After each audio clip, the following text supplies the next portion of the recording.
Machiegni kendo jawache lo jodongo mag oganda Kuria e weche motendo kod kitgi kod timbegi kaka nyange Daniel Masire okono piny owacho mondo ket maino e weche somo kaka yo mar tieko nyange mar nyiri. Masire oyango ni pok oyudo wach makende kuom nyiseche mag nyange e weyo ng'ado nyithindo manyiri e seche mabende oramo ni nyange no pod dhi nyime e higani. Jojuma nombeko kod jaduong' Daniel Masire e yo makama.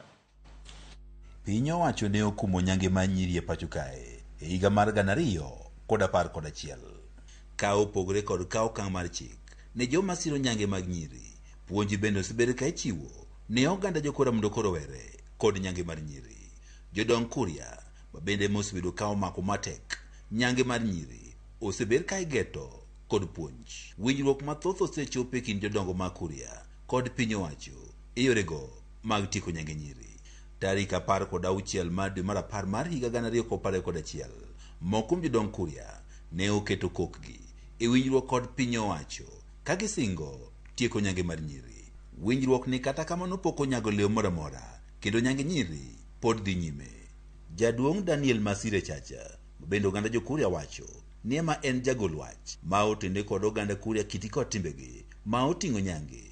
Wach ni nyange mar nyiri pod dhi nyime nikech Nyasach nyange magiluong kaka iresa poko okwerogi. Wale waliostahiliwa wameshaolewa wameenda, lakini wa sasa ni nao ambao sasa kama serikali imeweka kwa pamoja sitawatahiri. Masire mabende piny owacho rogo mok mago mag piny owacho osetemo chopo ire mondo giwuo e wechego mag nyange to koro pok onyalore.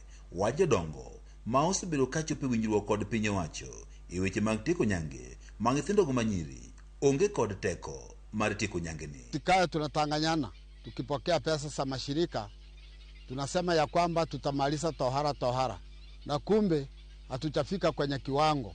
Kata beni wani nyange mar nyiri pod dhi nyime, Masire wacho ni piny owacho nyaka koro bed kod twak kod jodongo te kendo gichopi e winjruok. Ka bende bang' winjruok machal kod mano gidhi chwalo ne Nyasach nyange ma ong'ere kaka iresa.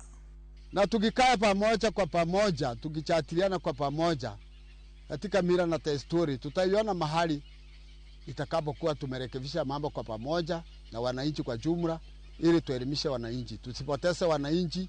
Leo hii tunasema tohara ya wasichana hakuna, kesho tunayo, tunang'ang'ana.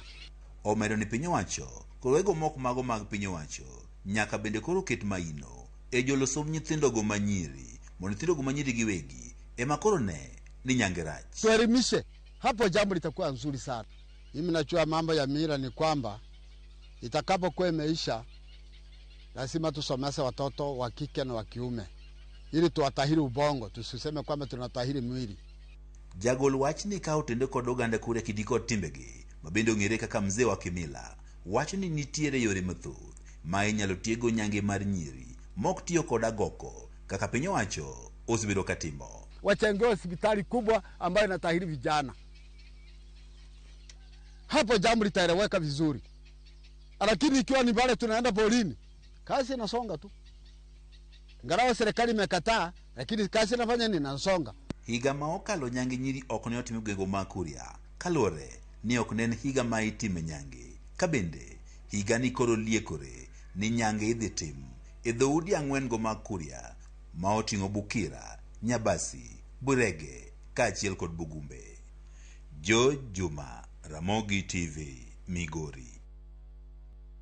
Riwruoge moko mag piny owacho koro kwayo riwruok e kindgi jopiny kod sirikal e kedo gi iye momondo ma giwacho ni medore e kuonde maongore e boma ma Thika kane giloso e kinde mane gipogo chiemo gi gik mamoko ne nyithindo manyiri maromo 68 modak e kar rito gi Masalama Shelter e kanda mar Kiandutu. Giwacho ni kata obedo ni gisebedo ka gin gi keto maino e kedo